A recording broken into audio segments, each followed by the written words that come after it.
Assalamualaikum warahmatullahi wabarakatuh. Alhamdulillahirabbil alamin. Wassalatu wassalamu ala asrofil anbiya'i wal mursalin wa ala alihi washabihi ajmain, amma ba'd. Langsung saja, perkenalkan, nama saya Siti Azlina, NIM 19112534. Saya dari lokal 3A. Di sini saya akan menjelaskan materi kami, yaitu kelompok 10 yang berjudul Adab Bernegara dan Adab kepada Pemimpin.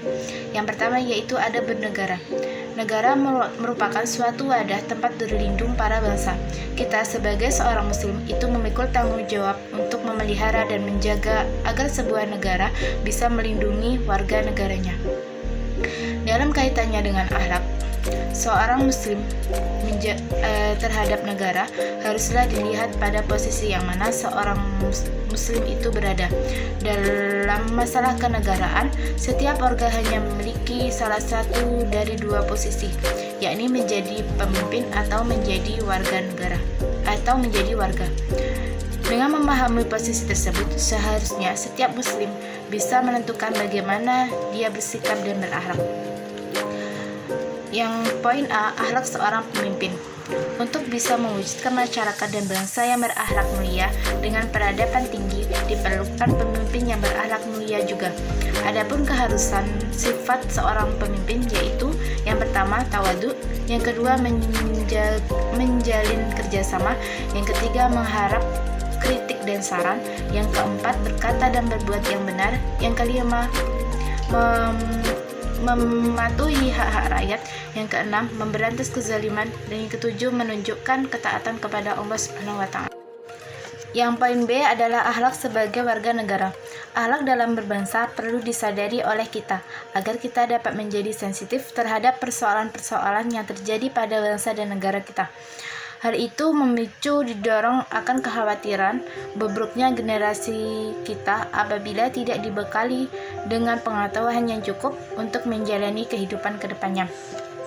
Adapun di antaranya akhlak sebagai warga negara ialah yang pertama yaitu musyawarah, yang kedua menegakkan keadilan, dan yang ketiga amar ma'ruf nahi mungkar. Langsung saja, yaitu yang kedua adab kepada pemimpin. Ketaatan kepada pemimpin adalah suatu kewajiban. Suatu masyarakat haruslah ada pemimpinnya, karena adanya pemimpin akan sangat berpengaruh kepada keamanan rakyat dan stabilitas negara. Namun seringkali jika yang memimpin itu tidak sesuai kehendak yang dipilihnya, dia merasa berat untuk mentaatinya meskipun dalam hal kebaikan, maka sikap ini tidaklah sesuai dengan etika Islam. Karena itu hendaknya setiap muslim mengetahui adab terhadap pemimpin agar menjadi rakyat yang diridhoi Allah Subhanahu wa Ta'ala. Adapun di antaranya adab tersebut ialah yang pertama yaitu mendoakan pemimpin, yang kedua menghormati dan memilikannya. Rasulullah SAW bersabda, penguasa adalah naungan Allah di bumi. Barang siapa yang memuliakannya, maka Allah akan memuliakan orang itu, dan barang siapa yang menghinanya, maka Allah akan menghinakan orang tersebut. Hadis riwayat Ahmad Al-Tirmizi. Yang ketiga yaitu mendengar dan taat. Yang keempat menasihati dan meluruskan pemimpin dengan rahasia. Yang kelima membantunya, dan yang keenam banyak beristighfar tak kala diberikan pemimpin yang tidak baik. Baiklah, langsung saja saya akan membacakan soal-soal dari teman-teman, dan di sini saya akan langsung menjawabnya, insyaallah. Soal yang pertama yaitu apa alasan pentingnya adanya seorang pemimpin? Alasannya yaitu pemimpin itu sangat penting karena pemimpinlah yang akan menentukan bagaimana nasib suatu kelompok atau organisasi atau bangsa, yaitu melalui keputusan-keputusan yang diambilnya. Pemimpin sebagai orang yang diikuti bawahannya harus mampu menggerakkan dan mengarahkan bawahannya untuk mencapai suatu tujuan. Soal yang kedua yaitu apa boleh mengkritisi pemimpin di depan umum yang kita lihat sering terjadi di negara kita ini? Mengkritisi pemimpin di ruang publik secara terbuka adalah hal yang lumrah dan sering terjadi. Misalnya saja kalau zamannya Rasulullah dahulu, zamannya sahabat, ketika Umar bin Khattab radhiyallahu anhu yang tidak mau membagi-bagikan tanah Syam yang ditaklukkan para mujahidin. Nafi bin Malik Ibnu Umar radhiyallahu anhu meriwayatkan tindakan Sayyidina Umar bin Khattab radhiyallahu anhu tersebut diprotes oleh Bilal bin Rabah secara tegas. Bagilah tanah itu atau kami ambil tanah itu dengan pedang, tegas Bilal kepada Umar, yang disuarakannya di depan umum. Hadis riwayat Baihaqi. Riwayat ini yang menjadi dalil atas bolehnya berbicara tegas dan lantang kepada pemimpin di depan umum. Kritikan kepada pemimpin disampaikan dengan tegas dan bebas, namun tentu saja harus ada batas-batas adab Islam yang perlu diperhatikan.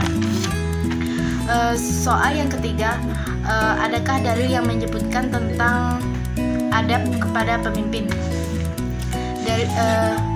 Dalil yang menyebutkan adab kepada pemimpin yaitu terdapat dalam surat An-Nisa ayat 59 yang bunyinya yaitu Bismillahirrahmanirrahim. Ya ayyuhalladzina amanu atti'ullaha wa atti'ur rasul wa ulil amri minkum. Yang artinya, wahai orang-orang yang beriman, taatilah Allah dan taatilah Rasul serta ulil amri di antara kamu. Quran surat An-Nisa ayat 59. Pertanyaan yang keempat, mengapa Allah Subhanahu wa taala memerintahkan kita taat kepada pemimpin? Ya, karena ketaatan kita kepada pemimpin itu memiliki arti kemanusiaan dan sekaligus memiliki arti persatuan, kebahagiaan, keselamatan dan kebersamaan, kerjasama antar sesama dan menjalin persaudaraan serta keteraturan dan ketaatan. Pertanyaan yang kelima, menurut Anda, apa akibat seseorang yang tidak mematuhi seorang pemimpin? Akibatnya bisa fatal, bisa terjadi perpecahan, pembolehan hal-hal yang dilarang, pertumpahan darah, penghalalan yang haram. Bisa disebut juga bagaikan binatang ternak tanpa pengembala atau berjalan tanpa suatu petunjuk. Soal yang keenam, bagaimana jika kita mendapatkan pemimpin yang tidak baik? Apa tetap harus menghormatinya? Jika kita mendapatkan pemimpin yang tidak baik, kita harus tetap taat dan hormat kepadanya, dan jangan sampai terjadi perpecahan.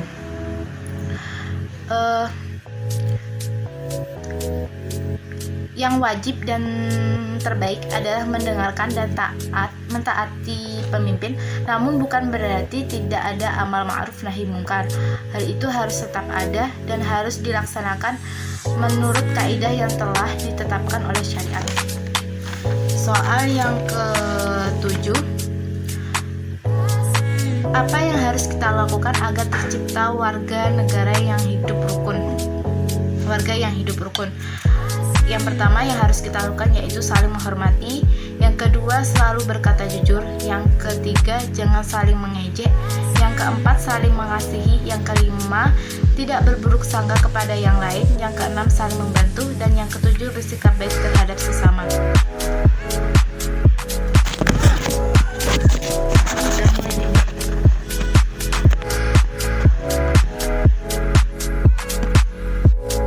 Soal yang ke-8 yaitu apa tanggung jawab kita sebagai warga negara?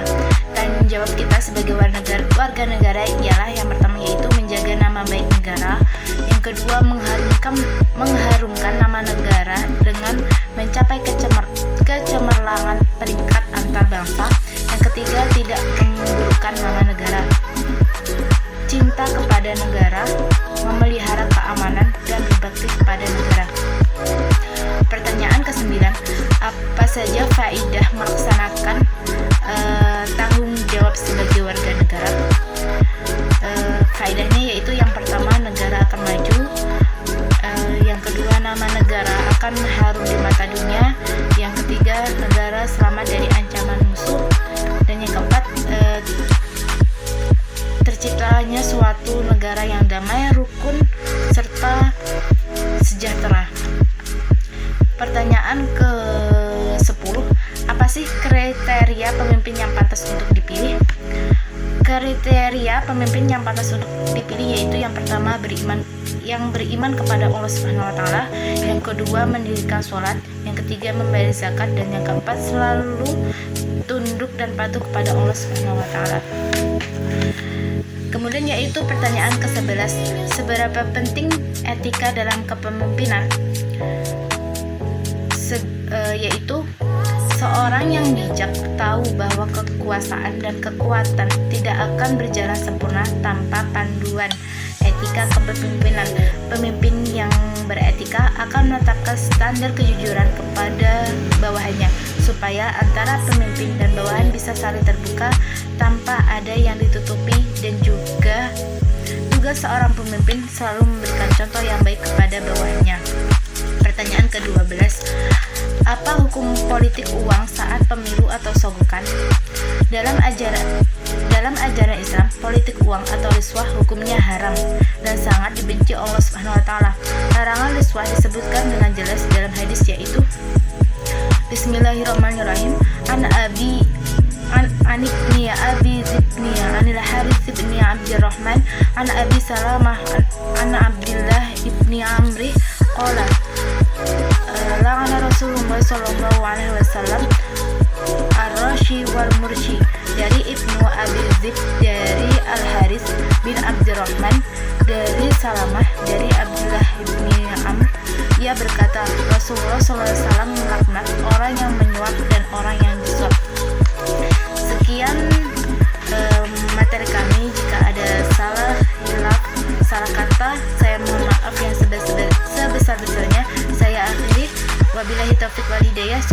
Assalamualaikum warahmatullahi wabarakatuh.